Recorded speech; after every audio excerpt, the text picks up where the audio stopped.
જય શ્રી કૃષ્ણ મમ્મી. જય શ્રી કૃષ્ણ. શું સવારમાં નાસ્તો કરો છો? હા હા. આ શું છે? મેથીની ભાજી. શિયાળામાં મેથીની ભાજી ખાવી હેલ્થ માટે બહુ સારી છે નહીં? જરૂરી છે.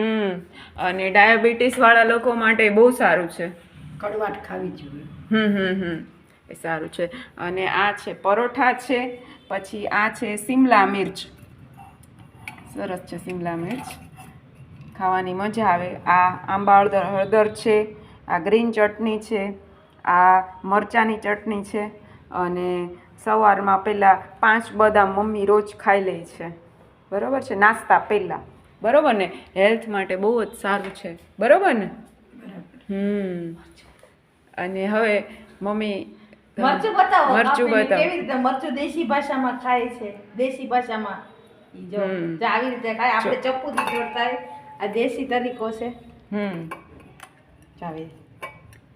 આવી રીતના ખાવાની કંઈક મજા ઓર હોય છે શિમલાના કે મરચાં નહીં? એકદમ મોળા હોય. હા, મજા આવે. બહુ મજા આવે ખાવાની.